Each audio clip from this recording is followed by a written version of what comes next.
Hi, my name is Evan Davies, and I'm just an independent consultant. I'm not affiliated with any organization. I really admire the work that you're doing to help foster children, and you've said a number of times that, the children's lives is most important. We had a murder a little while ago where 17 people, including many kids, were murdered in their schools, and how do you reconcile the children's lives are most important with the comments you've made to the media about it's naive and premature to talk about gun control and that it's culture and not guns that is causing these horrible things? I'll tell you exactly how I reconcile that. First of all, a month ago in Kentucky, we had a very similar situation. Made a very concerted effort to make sure that we removed the media circus from the healing process.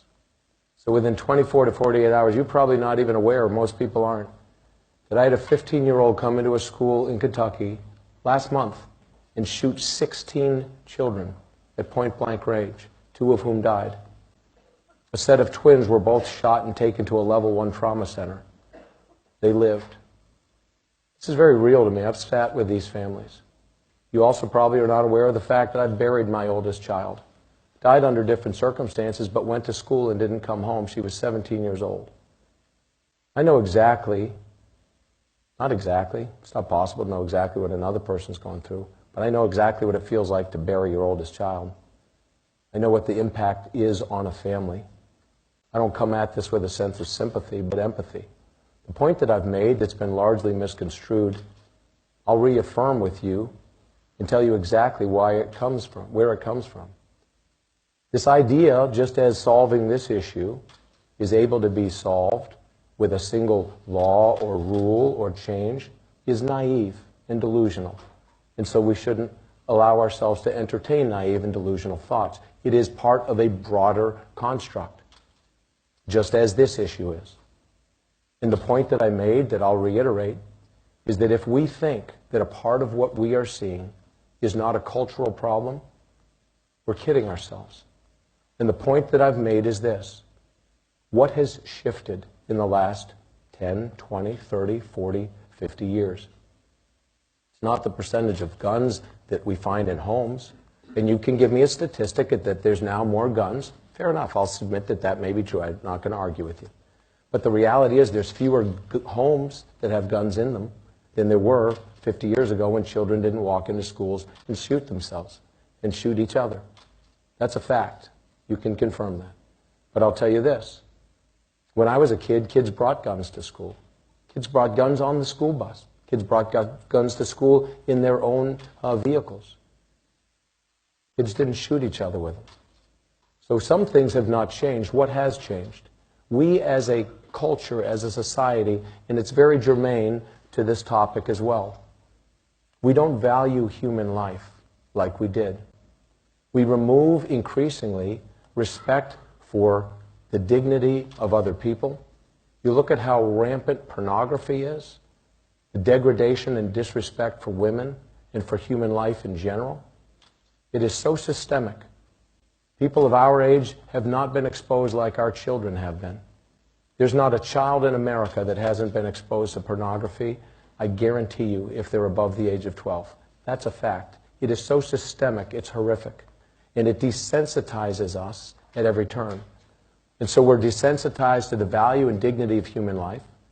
We're desensitized through, and this is to the heart of what I said that you seem to take exception with, is that through violent video games, where literally you are encouraged, and you can roll your eyes all you want, man, but I will say this. You explain to me the value of a game that encourages somebody to go back and finish him off, where you get points for kill counts, and you slaughter people. We're desensitizing people to the value of life. And we see it through the lyrics and music, and we see it through television shows, and we see it through movies. We see it in the fact that the mores of this nation have changed. We see it through the fact that we increasingly want to remove any sense of moral authority from everything.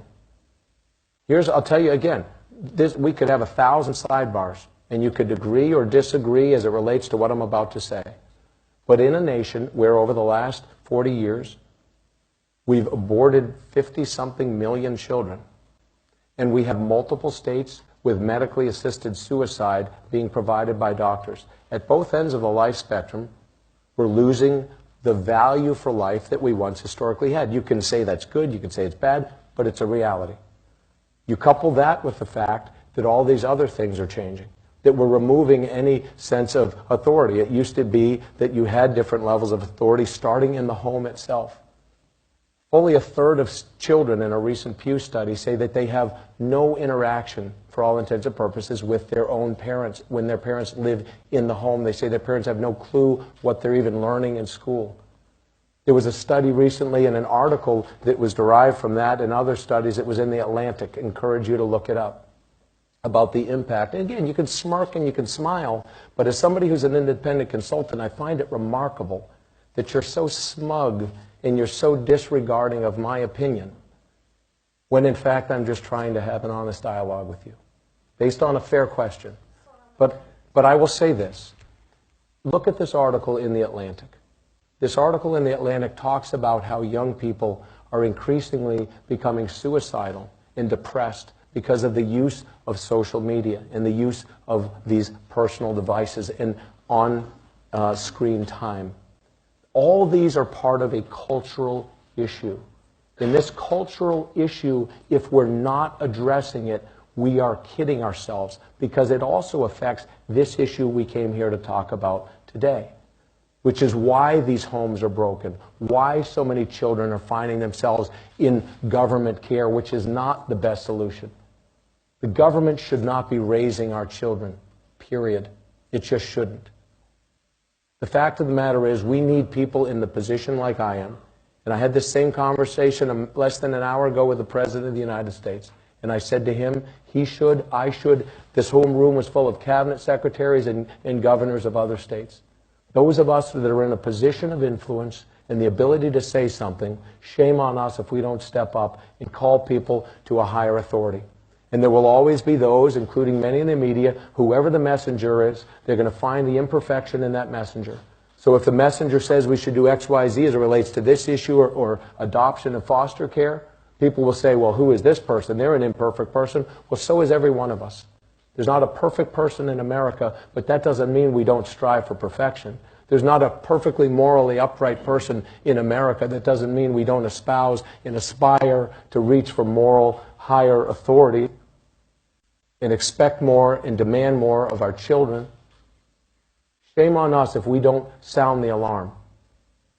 You want to take any kind of morality and change the mores of a nation, remove any sense of higher responsibility, try to pin it on any one thing and assume the government and a piece of regulation and a rule is the solution, and then we're shocked when these things happen.